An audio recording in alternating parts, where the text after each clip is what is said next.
My father decided to roast me at dinner, loud enough for everyone to hear.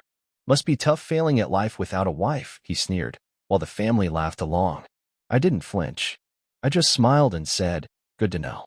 This failure's done paying your bills. My name is Alex. I'm 34 years old, and at what was supposed to be a happy family celebration. My own father raised a glass and publicly toasted me as a total failure. Before I tell you how that single, cruel sentence led to me taking possession of his house and him losing everything he held dear, do me a favor and let me know where you're watching from in the comments below. It helps to know I'm not just talking into the void. The scent in my Aunt Carol's dining room was a lie. It was the rich, comforting aroma of roasted chicken and rosemary, a smell that was supposed to mean safety, celebration, and family. But that night, it was just a mask for the sour smell of resentment that had been fermenting in our family for decades. The air was thick with it, so heavy I felt like I had to push my way through it to get to my seat. The room was packed. 20 relatives were squeezed around a beautiful oak table that had seen generations of anniversaries and holiday meals. Aunts, uncles, cousins I barely spoke to anymore. And at the center of it all, the black hole around which our family galaxy revolved. My father, Richard, and my mother, Emily, sitting beside him. My 3 younger brothers were there, too, each with a wife, a litter of kids, and a smug satisfaction that seemed to come standard issue in our family if you weren't me.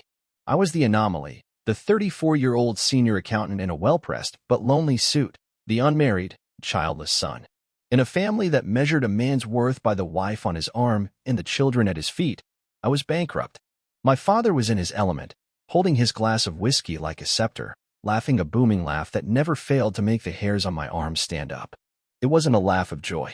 It was a laugh of dominance. Beside him, my mother was a portrait of quiet anxiety. Her hands were never still, constantly adjusting a fork, smoothing a wrinkle in the tablecloth. Her smile as thin and fragile as a robin's egg. She had a PhD in anticipating my father's moods. But tonight, even her expertise was failing her. She could feel the storm coming, just as I could. My brothers were a tableau of success. James, the golden child, the eternally charming salesman, was whispering something into his wife's ear that made her giggle. He caught my eye and gave me a slick wink, as if we were in on the same joke. We weren't. Thomas, the jock, was showing off pictures of his son's latest football trophy. And Michael, the baby, was busy cutting his steak into tiny, manageable pieces for his toddler. They were a perfect postcard of the life I was supposed to want, the life I was failing to achieve. The tense silence was broken only by the scrape of silverware on china. Then my father pushed his chair back, the sound unnaturally loud. He stood, a little unsteady on his feet, and held his glass aloft. Every conversation stopped. Every eye turned to him. A toast, he boomed, his voice already fuzzy with alcohol.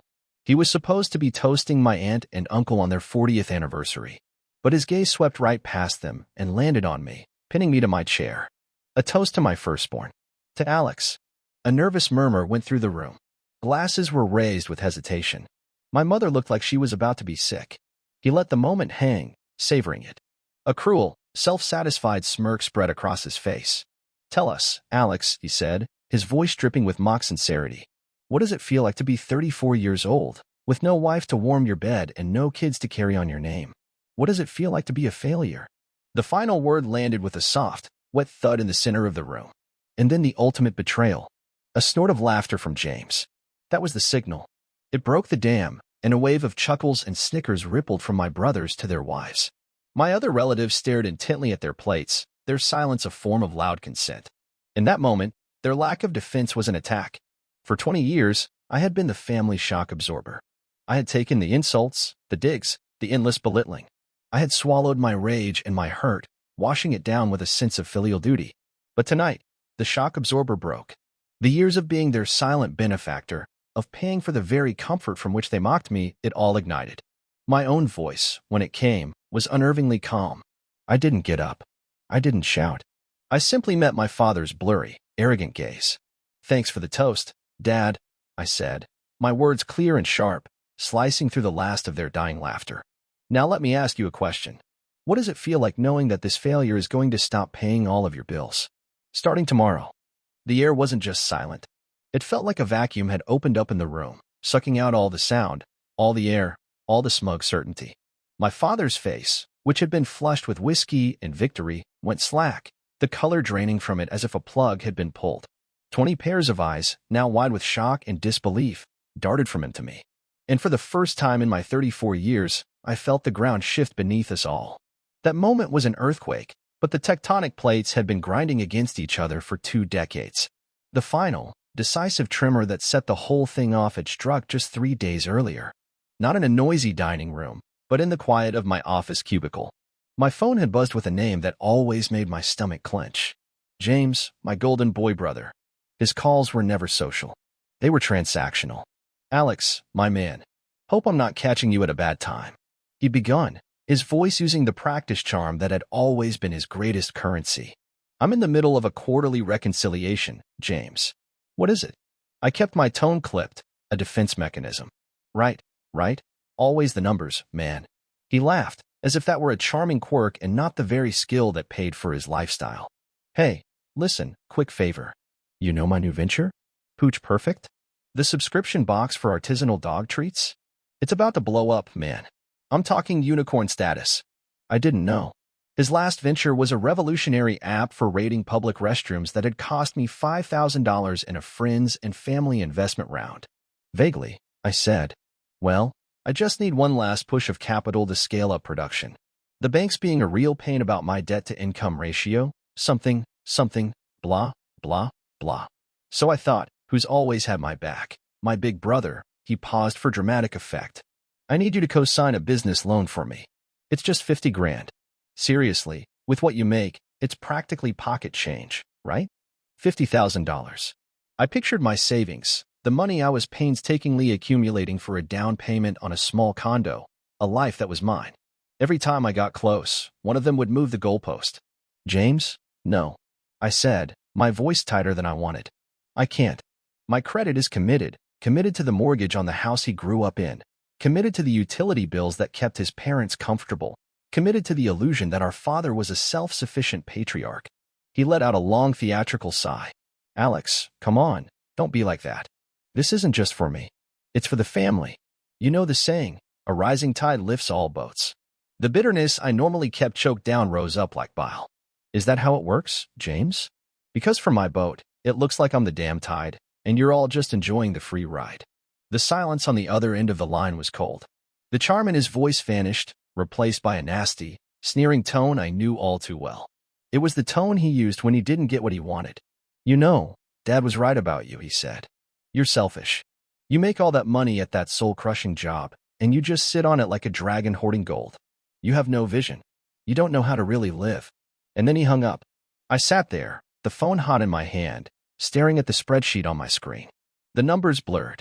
Selfish. Hoarding. The words were a gut punch. For years, my entire life had been an exercise in self-denial for their benefit, and the one time I said no, I was the selfish one. That conversation was the final crack in the dam. The drive to Aunt Carol's house felt like a final pilgrimage to the tomb of my own life. As the suburbs blurred past my window, the ghosts of sacrifices past rose up to ride with me. I was 15 again, standing in the hallway that smelled of damp drywall from the persistent leak in the roof. My mother was on the phone, her voice a desperate whisper, pleading with a roofer. I had $214 in a shoebox under my bed. Money I'd earned bagging groceries all summer. It was my ticket to the 8th grade trip to Washington, D.C. I dreamed about it for years. I walked into my room, took the crumpled bills out of the box, and laid them on the kitchen table. Here, Mom, I'd said, my voice thick. For the roof, her hug felt like a cage. I never saw the Lincoln Memorial. My father, I learned later, had lost their savings on a can't-miss stock tip from a guy at his favorite bar. I was 22, celebrating my first big promotion. I'd bought a bottle of decent wine to mark the occasion. I told them my news. My chest puffed with a naive pride. I'm a senior accountant now, I announced. My father took a long swallow of his own cheap beer, wiped his mouth with the back of his hand, and grunted. Senior accountant, huh? So what's the damage? How much more can you kick in for the property taxes? Before I could even answer, James slid over. That's awesome, bro, congrats. Hey, since you're celebrating, you think you could spot me a couple hundred? My cable's about to get shut off. My success was never my own. It was just a new revenue stream for the family business of propping up my father's ego. I remembered a lunch with Sarah, my one true friend from work. I'd let some detail slip about paying for my brother's family vacation to Disney World. She had frozen her sandwich halfway to her mouth. "Alex, stop," she'd said, her expression of genuine disbelief a stark contrast to my family's casual acceptance. "You paid for your brother, his wife, and their 3 kids to go to Disney. While you haven't taken a real vacation in 5 years, they couldn't afford it, and they wanted to make memories for the kids." I'd mumbled, feeling defensive and foolish. She'd shaken her head, her eyes full of a fierce, protective pity. "That's not your responsibility. Do you understand that? Your generosity isn't a gift to them. Alex, it's a requirement. It's your ticket of admission into your own family. It's sick. Your ticket of admission." The phrase had lodged in my brain like a shard of glass. She was right. I wasn't a son. I was a subscriber. And the monthly fee was my dignity. All of this, the memories, the quiet humiliations, the slow burn resentment. It was all simmering inside me as I parked my car in front of Aunt Carol's house. I watched my brothers and their families tumble out of their shiny, new SUVs. SUVs I had co-signed for. SUVs whose insurance I had occasionally paid. And I felt a cold, hard knot form in my stomach. They were living lives built on my sacrifices, and they didn't even have the decency to be grateful. They resented me for the very support that gave them their freedom. So, no, my explosion at the dinner table wasn't a sudden loss of temper. It was a declaration of independence that was 20 years in the making. It was the sound of a dam finally breaking. And as I looked at the stunned, furious face of my father, I knew that the resulting flood was going to wash us all away. The silence that blanketed the room was a living entity. It was thick and suffocating, punctuated only by the sound of my mother's choked little sobs. For what felt like an eternity, 20 people were frozen in a tableau of shock, their forks hovering over plates of cooling food. Then came the explosion. My father, with a roar of pure fury, slammed his fist on the table. Glasses jumped, silverware rattled, and his whiskey glass, already fractured, finally gave up the ghost and split apart, spilling its contents across the pristine white tablecloth like a spreading stain. "What did you just say to me?" he snarled. The drunken fog in his eyes had burned away, leaving behind the cold, hard points of rage. I didn't flinch. I said, "The bank is closed." I repeated, my voice steady, even though my heart was trying to beat its way out of my chest. "You ungrateful. After everything I've done for you." He was on his feet now, his face a blotchy, furious red. "I put a roof over your head. I put food in your mouth. And you dare to threaten me? In my sister's home? In front of our family?" A bitter laugh escaped me. "You call this family? A minute ago you called me a failure for sport. Was that your idea of fatherly love?" James, ever the loyal lieutenant, sprang into action. He stood and put a hand on my father's chest, a theatrical gesture of restraint. "Dad, take it easy," he said. Then he rounded on me. His face was a perfect portrait of wounded righteousness. "Alex, what is wrong with you? This is Aunt Carol and Uncle Bob's anniversary. You're making a scene. You're disrespecting Dad." Disrespecting him. I leveled my gaze at James, and for the first time he flinched. "Let's talk about respect, James. Did you respect me when you called me 3 days ago to beg me to co-sign a $50,000 loan for some half-baked scheme? Did you respect me when you told me I was selfish for saying no? Or how about last year, when I had to pay your property tax bill so your house wouldn't get a lien on it? Which part of that was you respecting me?" James's jaw went slack. His wife shot him a sharp, questioning look. The facade of the perfect, successful son was cracking right before everyone's eyes. "This is family business." Thomas, my other brother, muttered, suddenly finding his voice. "It doesn't belong here. It didn't belong here when Dad called me a failure. But none of you seem to have a problem with that." I shot back. The room descended into chaos. My father was shouting about gratitude. James was trying to defend himself, his words stumbling over each other. Their wives were whispering furiously. My mother's sobs grew louder. Throughout it all, my aunts, uncles, and cousins stared, mesmerized, as if watching a car wreck in slow motion. They were spectators at the public execution of our family's great lie. I had had enough. I had drawn the poison to the surface, and now I needed to get away before it contaminated me again. I stood up, the legs of my chair screeching in protest. My hands were shaking, but my resolve was like steel. I reached into my pocket, my fingers closing around the cold metal of the key to my parents' house, a key that represented 2 decades of obligation. I placed it on the table with a soft, final click. I'm done, I said, my voice cutting through the noise. I looked at each of them. My father, his face a mask of apoplectic rage. My brothers, their expressions a cocktail of disbelief and betrayal. My mother, her face buried in her hands, and I felt a profound, aching emptiness. The love I had so desperately wanted from them wasn't there. It had never been. I turned my back on them all and walked away. The shouting followed me, a wave of impotent fury, but it felt like it was coming from a great distance. I was already gone. As I reached the front door, a hand touched my elbow. I stiffened, ready for one last confrontation. It was Aunt Carol. Her husband, Bob, stood behind her, his face grim but nodding. Her eyes were filled with a deep, sorrowful understanding. She leaned in, her voice a low conspiratorial whisper. "He was going to ask me for money again tonight," she said, her voice trembling slightly. "That's why I invited you. I'm sorry it had to be like this, Alex, but you needed to save yourself. Someone had to stop the madness." I stared at her stunned. It wasn't an accident. It was an intervention. She had loaded the gun and put it in my hand, trusting that I would finally find the courage to pull the trigger. I couldn't speak. I just nodded, a wave of gratitude washing over me. I wasn't as alone as I thought. I stepped out into the cool, clean night air. The sounds of the argument faded behind me as I walked to my car. As I pulled away from the curb, I glanced in my rearview mirror. The front door was open, and my mother was standing on the porch, a lonely silhouette calling my name into the darkness. For a split second, my foot hovered over the brake. The ingrained instinct to go back, to fix it, to soothe her was powerful. But I didn't. I pressed down on the accelerator and drove away, leaving the wreckage of my old life behind me. The drive home was surreal. The adrenaline began to recede, leaving a shaky, hollow feeling in its place. My mind was a blank slate. When I finally walked into the sanctuary of my own apartment, the silence was absolute. I slid my phone out of my pocket, my fingers moving with a strange, robotic calm. I found my father's name in my contacts. The screen glowed with the options. Message, call, block. I pressed block. A confirmation popped up.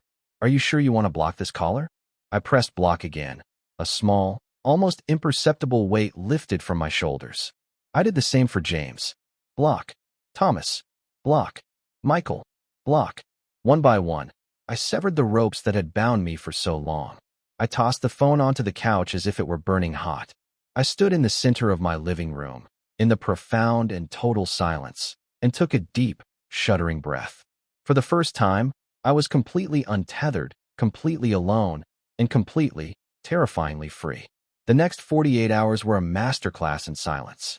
My phone, usually a source of low-grade anxiety with its constant stream of familial demands, was quiet. It was an unnerving peace, like the eerie calm in a town after a hurricane has passed through. The storm was over, and now I had to walk through the wreckage and see what was left standing. At work, I was a machine. I dove into spreadsheets and financial models with a singular focus I hadn't realized I'd been missing. It was as if a portion of my brain that had been permanently reserved for family crisis management was suddenly freed up. All that processing power, all that emotional energy, was now mine to command. I untangled a snarled logistics budget that had been plaguing our department for months. I identified a new software that could save the company 6 figures annually. I was on fire. The validation I had spent a lifetime seeking from my father arrived on Thursday afternoon, not in a grudging compliment, but in a crisp, professional email from David Henderson, our company's CFO. Subject, Q3 reports and a discussion.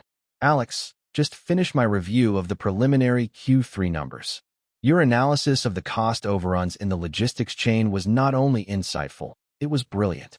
You didn't just identify the problem, you offered 3 viable, well-researched solutions." I shared it with the CEO, and he was, to quote him directly, extremely impressed. "The board has just greenlit the West Coast expansion. It's a massive project, and we need a sharp, no-nonsense director of finance to oversee it from the ground up. The job comes with a significant pay bump and a seat at the big table.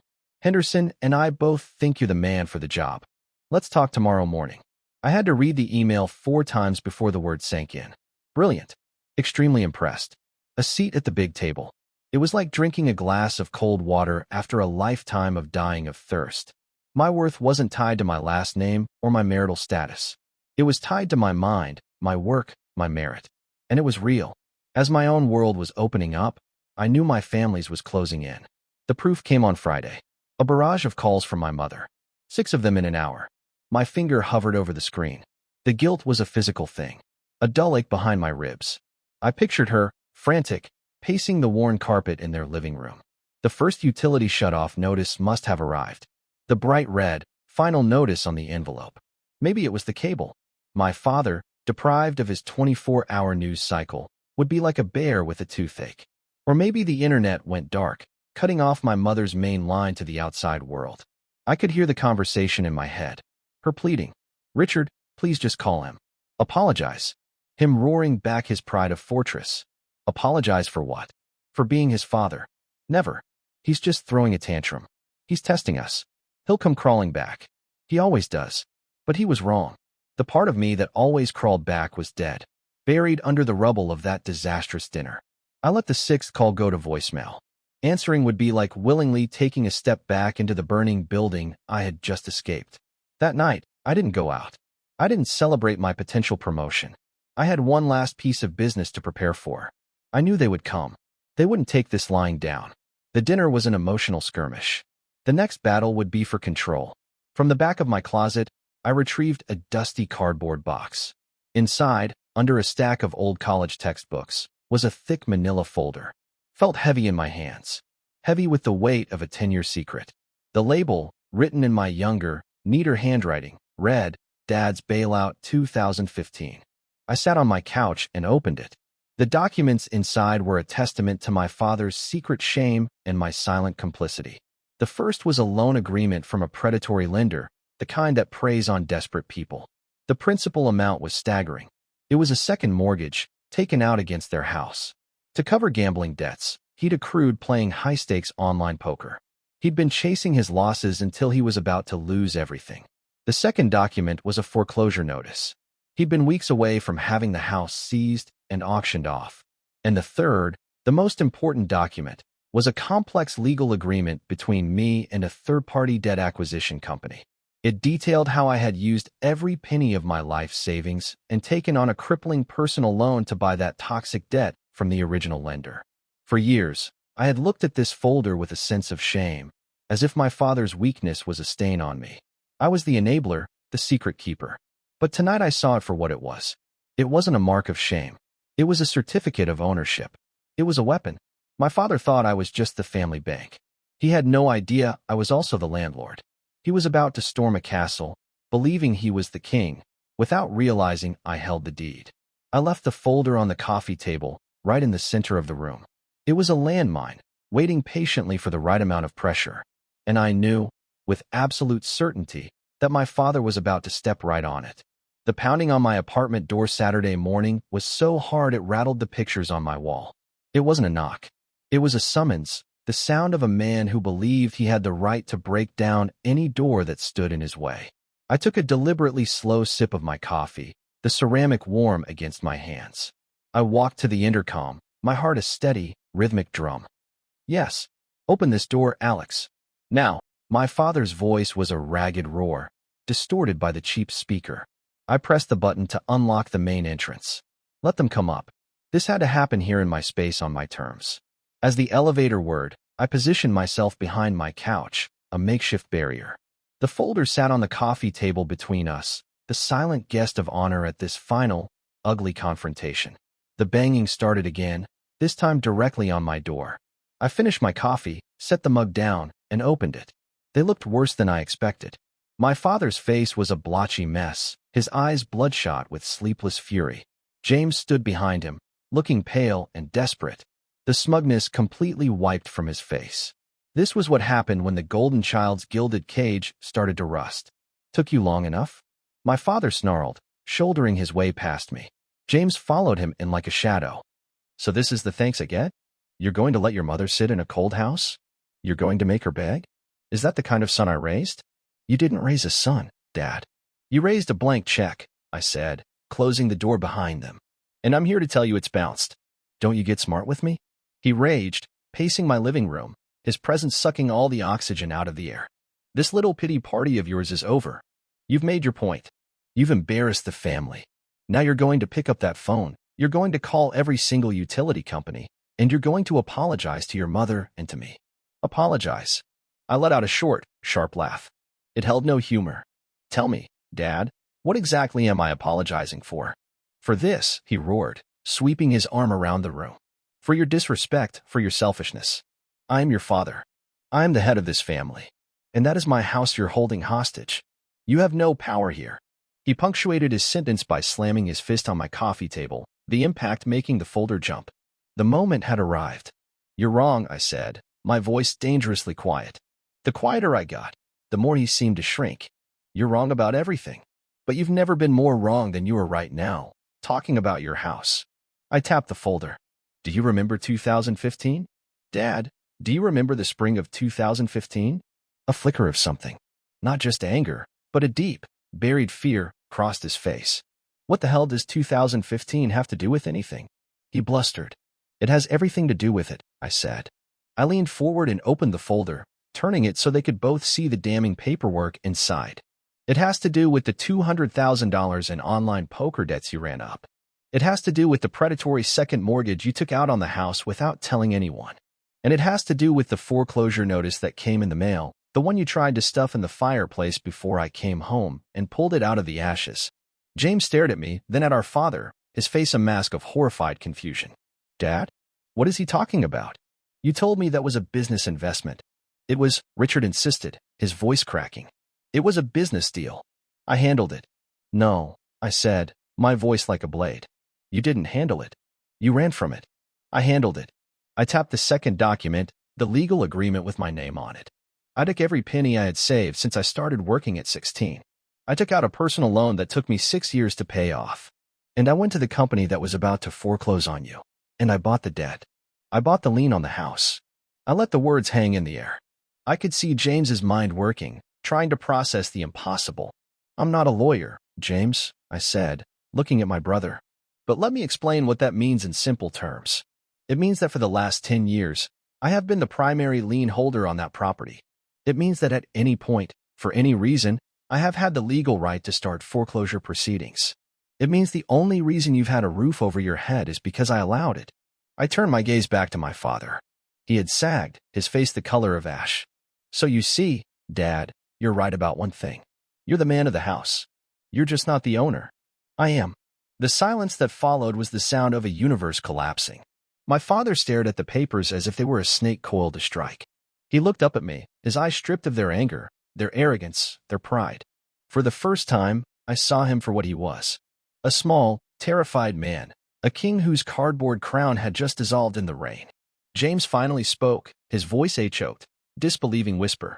You did all that? You paid all that money? And you never. Why didn't you ever say anything?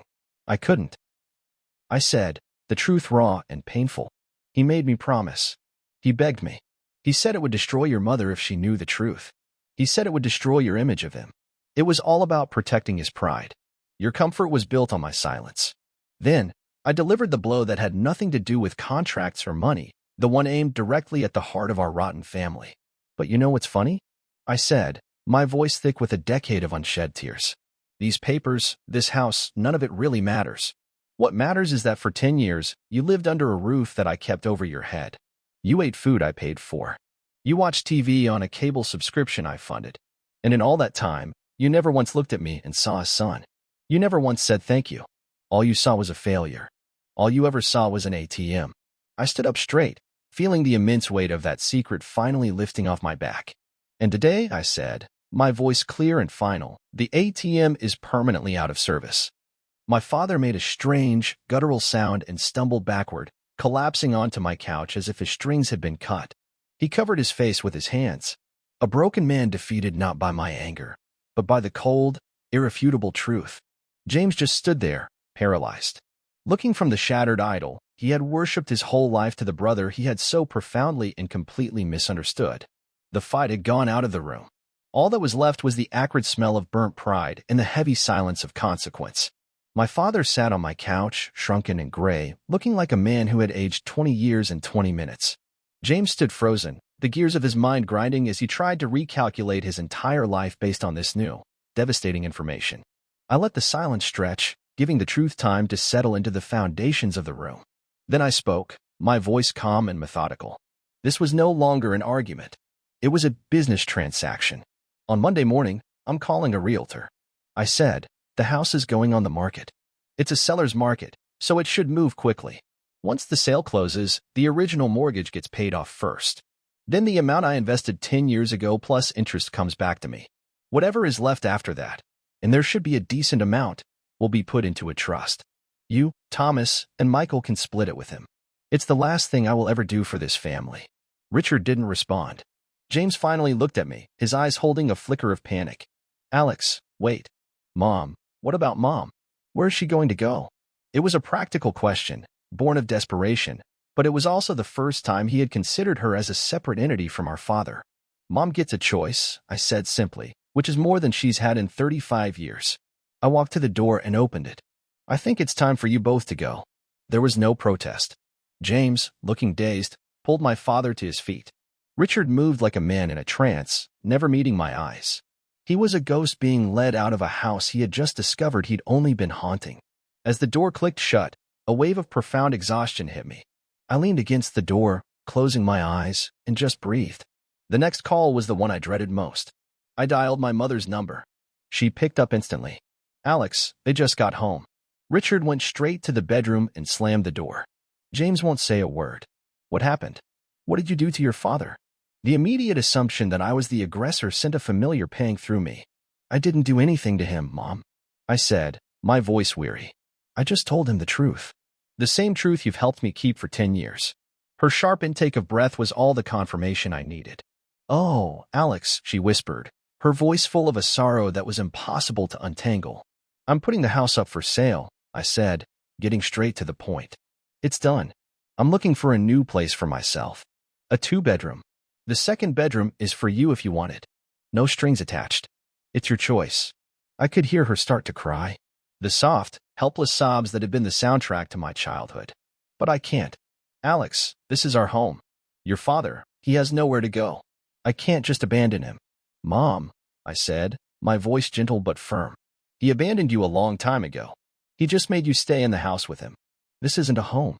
It's a prison he built and made me pay for. I'm offering you a key. It's up to you if you want to use it. I need to think, she stammered. I need to talk to him. Maybe I can fix this. If he just apologizes to you, he won't, I said. And even if he did, it wouldn't matter. This isn't about an apology anymore. This is about my life. I'm taking it back. I sighed, the weight of her indecision heavy on my heart. The offer stands. You know how to reach me. I hung up, feeling hollow. I had won the war with my father, but I was losing my mother to her own fear. I spent the next 2 days in a state of limbo, half convinced she would choose the devil she knew. I started my online search for 1-bedroom apartments. On Monday night, she called. Her voice was different. It wasn't tearful or pleading. It was flat, brittle like a dead leaf. He blamed me, she said, without any preamble. What happened, Mom? I tried, she said, her voice a monotone. I went and talked to him. I told him this had gone too far. I said he owed you the apology of a lifetime. I told him he had to face what he'd done, that we were about to lose everything because of his pride. She paused. And he turned on me, he said. He said it was my fault, that I was a weak woman who had raised a weak, disrespectful son, that I had turned you against him with my coddling. I closed my eyes, a familiar, cold anger rising in me. He said, she continued, her voice now cracking with a new emotion. Not sorrow, but a pure, cold rage. That if I had been a better wife, a stronger wife, he would never have been in that position in the first place. He said his failure was my failure. The line was silent for a long moment. I could hear her breathing a ragged sound. There's nothing left to save, is there? She finally whispered. It wasn't a question, it was a verdict. No, Mom, I said softly. There hasn't been for a long time. Another pause. Then, when can we start looking at apartments? Relief so powerful and so overwhelming it felt like a physical blow. Knocked the air from my lungs. Tomorrow, I said, my own voice thick with emotion. We can start tomorrow. She hadn't just been a prisoner of his making. She had been a prisoner of her own hope that he would change. And he had finally, cruelly, shown her that he never would. He hadn't just lost his house. He had lost his last ally. 8 months can feel like a lifetime. 8 months after the final, ugly detonation, I found myself standing on the balcony of a 17th floor apartment, watching the sun set over a city that finally felt like home. The air was crisp with the promise of autumn, and for the first time I could remember, I felt like I was breathing my own air. Life with my mother was a quiet process of rediscovery. We were like two people who had survived a long, harrowing ordeal, now learning to speak a new language, one that didn't involve coded warnings or placating gestures. The first few weeks were awkward. We moved around each other carefully, afraid of breaking the fragile peace. But slowly, a new normal began to emerge. It was found in small moments. The way she started humming to herself in the kitchen, a sound I hadn't heard since I was a small child. The way she took up a pottery class, filling our sunlit apartment with her small, beautifully imperfect creations. Each lopsided bowl and quirky mug was a declaration of independence. I wasn't just living with my mother. I was getting to know a woman named Emily. One evening, we were unpacking one of the last boxes of old family photos. She pulled out a picture of me at about 10 years old. A goofy kid with a missing front tooth, proudly holding up a stringer of fish. "I remember that day," she said, a soft, nostalgic smile on her face. "You were so proud. Your father. He told everyone at the barbecue that he taught you how to catch them." I remembered, too. I remembered that my Uncle Bob had been the one to patiently teach me how to bait a hook and cast a line. My father had been back at the cabin, drinking beer. I looked at her. The old me would have let it slide. The new me said gently, "Uncle Bob taught me." Dad was napping. She met my eyes, and a look of profound understanding passed between us. She nodded slowly and put the picture aside. "Yes," she whispered. He was. It was a small moment, but it was everything. We were finally living in the truth. The house sold for more than I expected. My lawyer handled everything. After the original mortgage was satisfied and my own decade-old investment was repaid with interest, a substantial sum was left. I had it placed in a trust with the disbursements managed by the law firm. A registered letter was sent to my father and each of my brothers, detailing their equal shares. It was clean. It was final. News of their lives trickled back to me through Aunt Carol. She had become my confidant, a steady, no-nonsense voice of reason. She told me James was struggling. His high-flying lifestyle, built on the rickety scaffolding of my financial support, had collapsed. He'd had to sell the shiny SUV and downgrade to a used sedan. His wife, who hadn't worked since their first child was born, was now looking for a job. He had apparently called Aunt Carol in a fit of rage, blaming me for his run of bad luck. He still viewed his own consequences as my fault. His email, when it came, was no surprise. Subject: "Hope you're well. Alex, long time no talk. Hope life is treating you well. Things have been a bit tough on my end lately. Just some cash flow issues. Was wondering if you might be able to help out with a short-term loan. I pay you back this time with interest. I'm sorry for how everything went down between us." The apology was the bait on the hook.